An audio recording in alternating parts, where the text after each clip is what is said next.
The following is an encore presentation of stories from the Dooralong Transformation Centre. Good morning to you, Puddles. Good morning, Phil. How are you today? Yeah, great. Yeah. Oh, that's super. Look, you're one of the guests down at Dooralong? Yes. Yeah. Enjoying it? Yeah, love it. Yeah. Especially on a day like this. It's beautiful down there, All isn't the it? days are good there. All the days are good. Even though you do have to get up really early. You get up... I've always got up early. You've always got up early, that's okay. How long have you been there now, Puddles?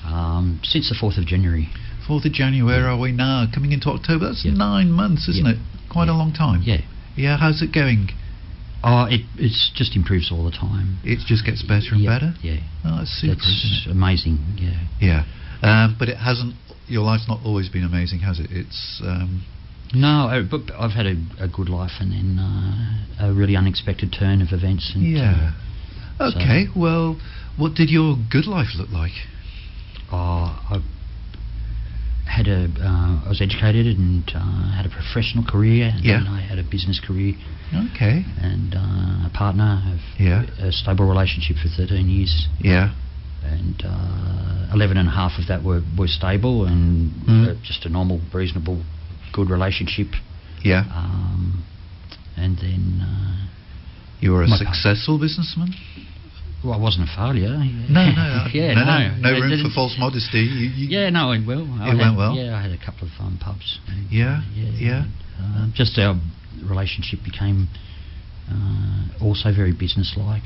Yeah. And we're 24/7 together and living above our one of our hotels. And just how hard is it? I mean, for some people, that's the ideal job. Oh, I'd love to own a pub. What's the reality of it like? Probably what people see is about 12%. Yeah. Standing behind, talking to your mates and pouring beers. But it's about a 16-hour day, 7 days a week. And, so you're up at what time in the morning? I get up about 4:30. You've got to put roasts on and things for the chefs. And you can be locking up at 3 o'clock. Sort of. Is that right? Yeah, you might get sleep in dead spots during the day and after lunches and things like that, but not a unbroken sleep of any significant period. No. So you're up at sort of about 4:30, 5 o'clock, but you may not get to bed till gone midnight. Oh no. Yeah, and you're on the go most of that time. Yeah, and then you get weird things like the phone rings at 2 in the morning and you always answer it because you think something's wrong with one of your family, and it's a backpacker in Germany or something looking at your website wanting to book accommodation. Just things like that happen daily. And then I suppose you've got all the problems that come along with employing staff and things like this. Yeah, I've had probably about between 38 to 43 staff on in and out, most of the time. It's a responsibility, that, isn't it? Yeah, and it takes as long to employ someone for 4 hours as it does for 40. Yeah. It's the same. You've still got to insure them, pay tax and super and the rest of it, and all the paperwork for a longer term employees, longer hours is just a couple more zeros. And the paperwork, the BAS statement. Everything. And then their personal problems, and then... do you have time for personal problems? I suppose the personal problems mount up, but you can't really... Yeah. Oh, their personal problems. Yeah. Oh, their personal problems. Pulling out 10 minutes before... You're due to start on a Friday, but they're really down somewhere watching a band. And you get a phone call 10 minutes before their shift starts. Yeah. So they're not going to be there. And then when they turn up, I blame Facebook. Great deal. Yeah. They disappear. Yeah. So it's not quite as the punter sees it from the other end. Not at all. Other side of the bar. No, and it's a lot of business and a lot of physical work. And a lot of dangerous work. Yeah. So it's hard work, isn't it? Arm hold-ups and things like that. Obviously fights and they're just part and parcel of any hotel, no matter how well you run it. You can't predetermine who's going to walk through your doors. It's very unpredictable, isn't it? Yeah, or if everything's going beautifully and then someone arrives with a sawn-off shotgun. And so, there can be irritation. And at the same time, you've got to make a profit as well. Yeah. The pressure is on you to pay your staff, to sort of pay your super, to pay their super. Yeah, everything's on the go. Fridges and lights, and to keep the doors open. And we have $17,000 a quarter energy bills. And Look, I'm going to scratch that one off my list of things to do. I'm not going back to it. Yeah, you don't recommend it? No, I don't not, but I've done that. Okay, so how long were things in inverted commas, going well for you. You're a successful businessman. You own more than one pub.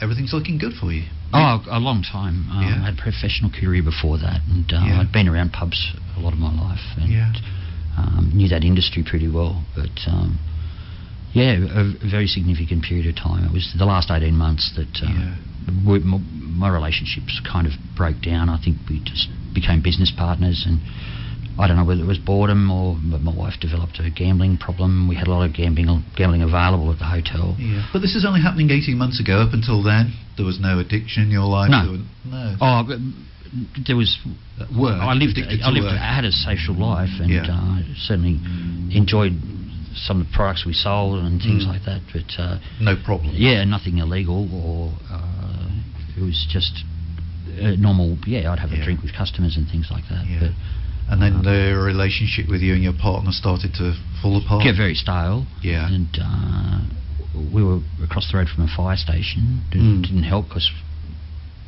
girls love firemen. Oh, yes. Yes. No, all that. And, we had a lot of gambling at the hotel available, just in downtime. You've got to be there, but it doesn't mean you're busy all the time at that point. Is this the pokies and things like this? Pokies, horses, other games, Keno, and I don't know whether I'm supposed to say the brand. Or, it's okay. So your wife fell victim to gambling, and I think just started chasing her tail, had a couple of hits, and because as staff members, the owners, we could do what was credit betting, which is bet beyond what the take was. So there's a code you can put in and overrides that, and then immediately the tote would ring and say, who's this?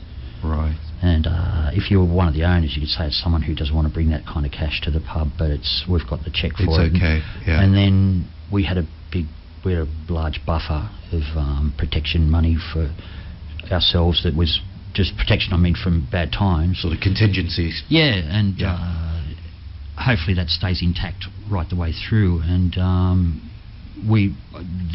had no idea because everything was balancing every day. It was being withdrawn. My partner had an economics degree, and she ran the back of house and I ran the front of house.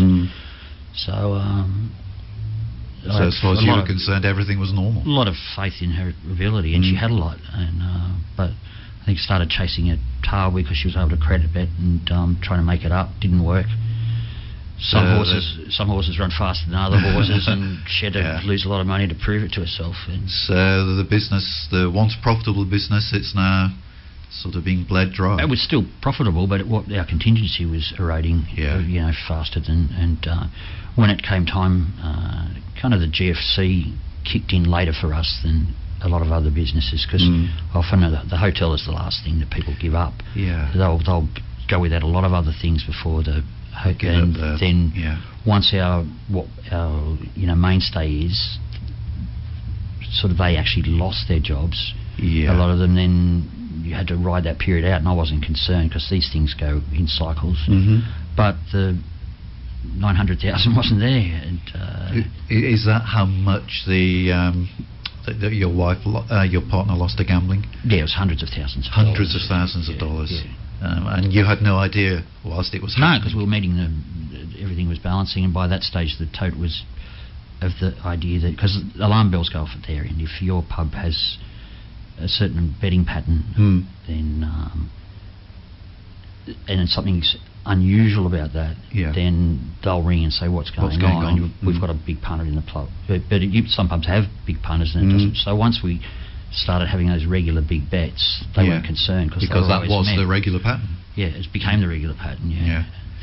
And I had no idea. So when that kicked in, I wasn't concerned because we had that money there, but we didn't. And that's when overnight I sort of went into meltdown. And it was an 18-month meltdown. What did the meltdown look like? The anxiety was everything that hung in the balance, was because it didn't kind of matter. You obviously have obligations to the bank, and it doesn't matter how much you've paid off and own and have equity in your property. Whatever's left, it might only be 20% that you owe. The bank only want their 20% left. Of course. And it takes 6 months to sell a hotel properly. But the bank, you put it up, and then there's our office and counter offers, and it's a slow process if you want to do it right. You don't want to sell it in a rush. No, it's a negotiation, isn't it? The bank whacks it up for 20% of what it's really worth. The venture capital guys come along and just go, and that's... They just want to cover their loan. They just want their loan, and I don't blame the venture capitalists. That's what that's how they make their living. And so you lost the business? I lost a lot. Yeah, you lost a lot. And it was at that point, not all, but yeah. Was it at that point that you started turning to the drink and drugs? And just because I had that around me. You're working in a pub. Really you're not paying for it. You've got $700,000 worth of grog that's for sale. It's not there there's always a new winery opening every day of the week, and they want to be on your shelf, so there's just freebies coming through the door. And what were you getting out of it? Was it just sort of anaesthetising, numbing the... Just killing anxiety. Just killing the anxiety? Yep. I thought everything was down the drain. Your relationship with your partner's gone, and now your money's at risk. And she was having an affair, and I was aware of that by then. And we were still both living in the hotel at opposite ends and trying to function and trying to unravel how we were going to do this. And toxic atmosphere. It became more and more complicated. And the more complicated it became, the more you turned to the... Absolutely. It wasn't just alcohol? Oh, no. I started taking stimulants to cope because... not for recreation, just to be able to function and be able to stay awake and... That's right. They say speed and ice and things like that. Not ice. No. You wouldn't. I don't. I'm not familiar. But the amphetamines, so you can be awake for 2 or 3 days and not need to sleep. Yeah, a little bit of that. I had access to a lot with customers who were to cocaine. I had guys who work in business and stuff who they might have had a bit of a bust up with their wife and they'd stay above the hotel for nothing rather than. I had a spare room for those sorts of things, and it was right in the city where they could get to work by foot, and they could drown their sorrows and walk 8 steps and they were home, and so they'd stay at the hotel for a week and patch it up. And so they sort of were feeding me rather than I wasn't charging them any. They were mates. So you got the drink; it's on tap, literally. You've got customers with a cocaine habit who are very happy to share that. with you. Because they weren't spending. I'd rather them spend $1,200 a week down in my pub plus whatever they spend than $1,200 a week on accommodation somewhere else. So it's a bargain for them. And me and you. And we're back. We're back coming up to 29 minutes past 10. We're talking to Puddles this morning, who he was a successful businessman. On the outside, he looked to have it all made. He had a number of pubs. He had a good relationship with his partner. But then about 18 months ago, things started to turn sour for him. His partner started to have an affair. She turned to gambling big time. Hundreds of thousands of dollars were lost from the business, and things are now going downhill. And in a form of self-medication, I suppose, or just to sort of handle the anxiety of the situation, Puddles has turned to alcohol. Dare I ask how much alcohol you were having? I was 3 bottles of scotch a day, 66 standard drinks. 3 bottles of scotch a day? Is what it got up to, yes. Yeah. That's amazing, isn't it? Does that surprise you now when you say it? Yes. Yeah. So you would be drinking first thing in the morning? Every hour, just waking in 2.5 drinks an hour. Otherwise, I couldn't get keys indoors if it was more than an hour. I had 18 keys to safes and things to unlock and to open tills, and I couldn't. The shakes if I wasn't drinking every hour at that stage. Then. So how long were you abusing your body for like this with sort of 3 bottles of scotch a day? Probably 18 months. When you said 18 months ago, this was 18 months prior to me getting to Dooralong. Okay, you came to Dooralong 18 months ago, and this was 18 months before that. It just escalated, and I had one situation where my dad was coming on a trip, and I looked terrible, and you think you look okay, but I looked more than terrible. And I was determined to stop before he got there. So I just did the most dangerous thing you can do and stopped completely. Yeah. And dropped dead of a seizure and bit my tongue in half. And wow. So you've been drinking 3 bottles of scotch over an extended period of time. By then I was up to about 2 bottles. Because I relapsed a stack of times. And then you just stopped dead because your dad's coming. And I didn't want to disappoint him. And and then you collapse. Yeah. What happened? Gone for about 7 minutes. When you say gone? Dead. Dead. Yeah. So they gave you CPR. We were with an ICU doctor, and that person was able to get me around. So they gave you CPR and took you off to hospital. And got my airway clear and a whole lot of stuff. And I remember the help arriving and stuff like that. And was that the beginning of you saying to yourself, I need to do something about this? Oh, I knew way before. I just didn't know where to turn, and I didn't want to get any... I don't know, it was all just happening too fast, and there was no time to stop and think, because the doors just had to be open, and nothing else stops. But if it hadn't been for the CPR and the expertise of the paramedics and the ICU people, you would have died. I mean, you did die for a period of time. Yeah, it wouldn't have come back. That's right. Yeah, and I had a. So this is a wake-up call, big time, isn't it? Oh, as big a call as it can get. Yeah. But, I had a real spiritual experience while that happened, and I know it was while I was in that state because it happened before I came to, and that's when they told me that they brought me back. Tell us about that. Oh, it's kind of takes a little while, but okay. We've got time. Yeah. Oh no, it was just a vision I had, and that I recall, and it wasn't talking to me. It was a message that I understood, and it was like I'd understood it for eternity. It was just they were clear messages. And, were you a Christian at this stage? I considered myself one. I was raised a Catholic. Yeah. So you gone to church, Sunday school as a boy, and not Sunday school, I was Catholic. And, right, but you've gone to mass and very much so. Yeah. So you had those beliefs. Yeah. So, but nothing like now. Which we'll talk about shortly. Sure. So did somebody at the hospital recommend the? Oh no, I think you said it was somebody. Oh yeah, tell me who recommended Dooralong to you. My cousin, someone close to me had somebody on the central problem, because you were in Tasmania at this time, weren't you? Yes. Yeah. I'd been in Sydney and then Tasmania. So somebody, an acquaintance here on the coast, sort of recommended.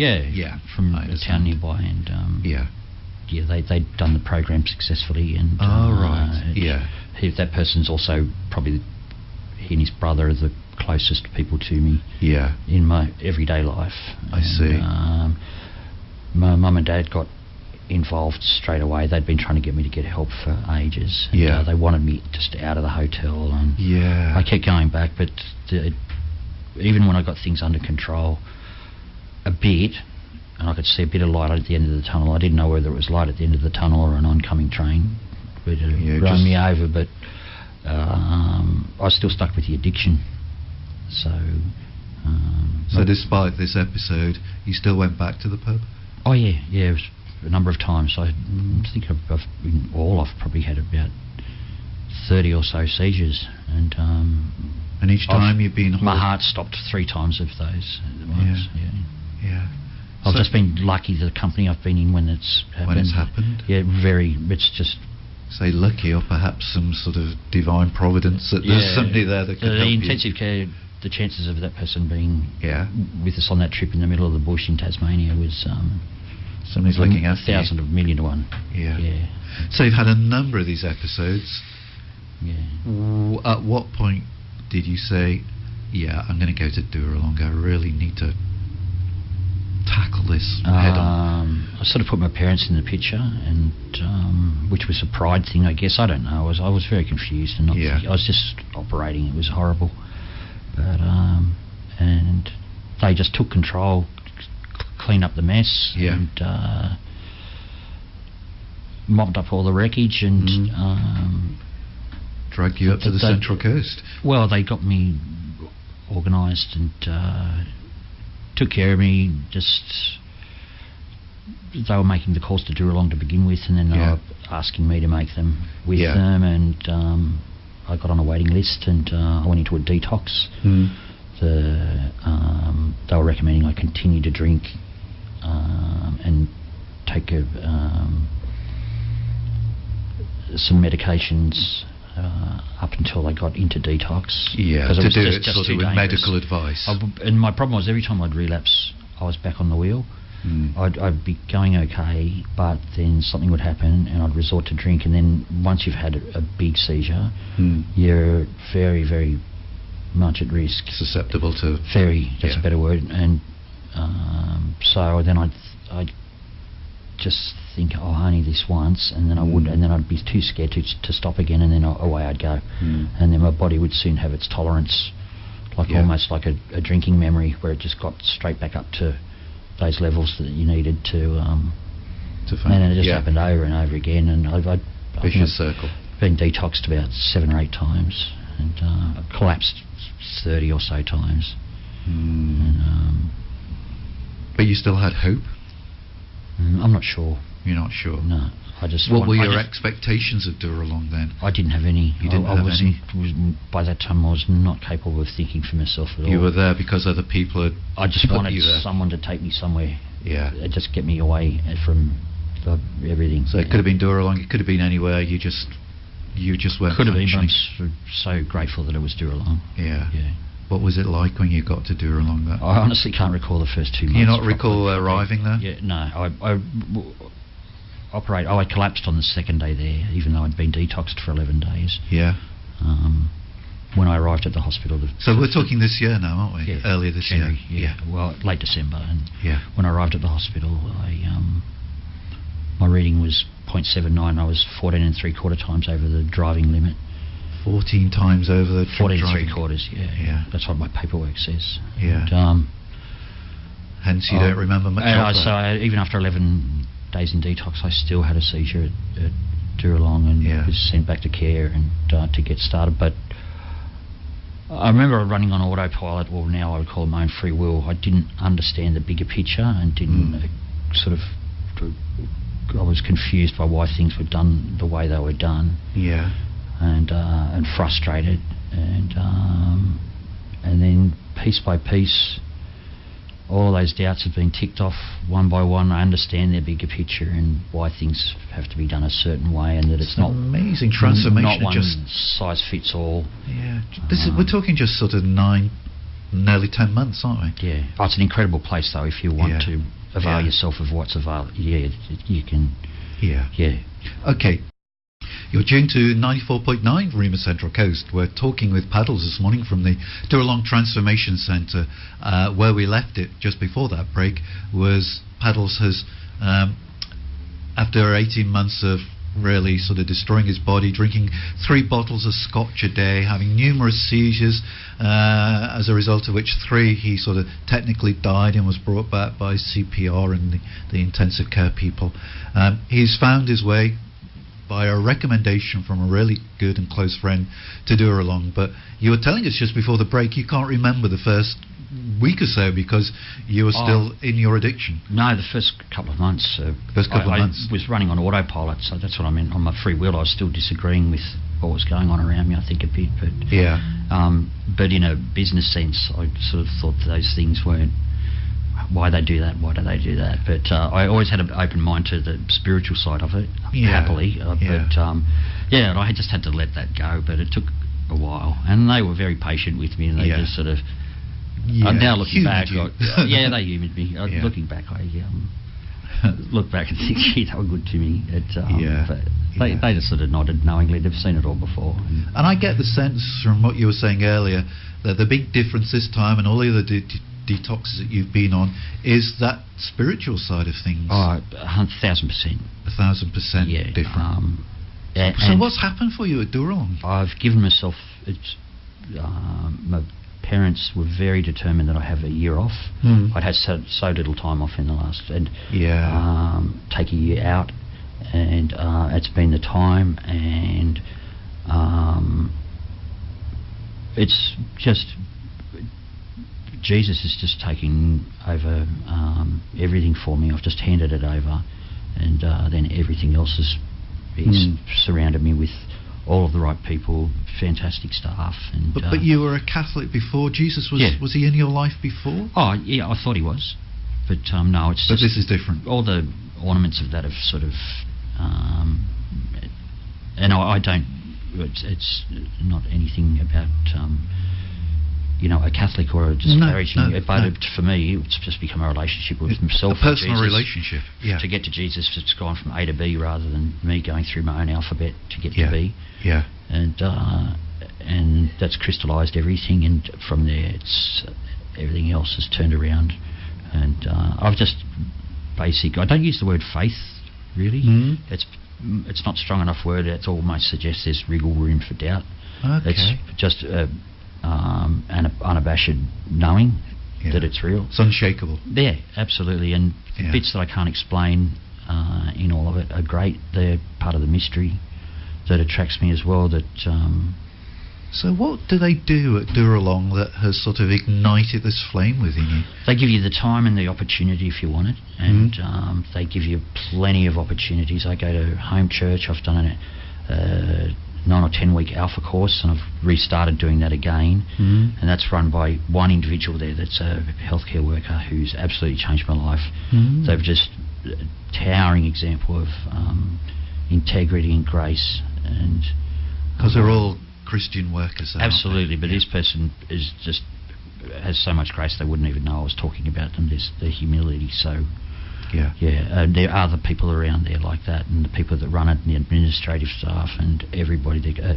Whatever you think, they're all committed. They're all good ambassadors. Yeah, for Christ. and bit by bit, I've got faith in that because bit by bit they've proven my doubts wrong and extinguished those. So I've just got to not think about the end game. I mean, just and I've got so much opportunity to explore my spiritual side.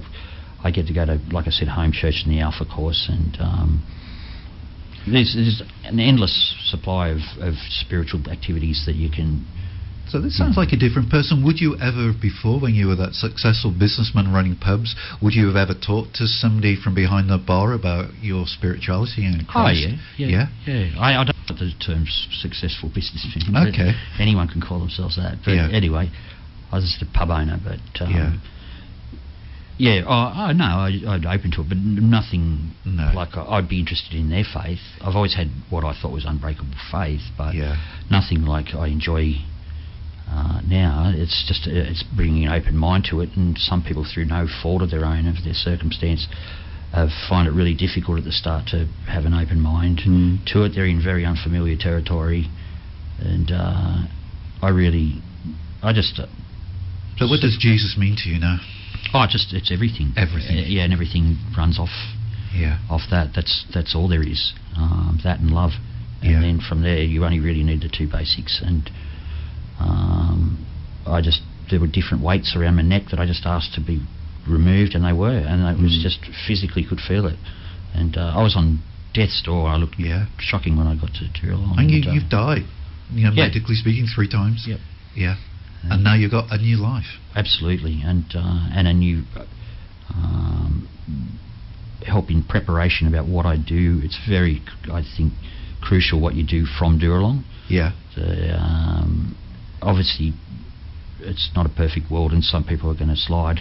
Yes. But they encourage you to. It's all about what you've got to do and go to after you get out. So, what is the next stage for you? I'm enrolled in to go as a full-time student. I've always wanted to be a full-time student on campus. I'm going to Christian college. Oh, wow. To do psychology. Yeah. Yeah, I'm doing it part-time at the moment with the help of Dooralong, and they've just been unbelievable in the freedoms they've given me to, go to TAFE and do some other things. And sounds like you want to sort of get involved in the same sort of work that these people at Dooralong are I want to work in recovery. You want to work in absolutely, recovery? Yeah, the forgotten people in society. And good for you. I'd like to be a clinician if I can, or do something.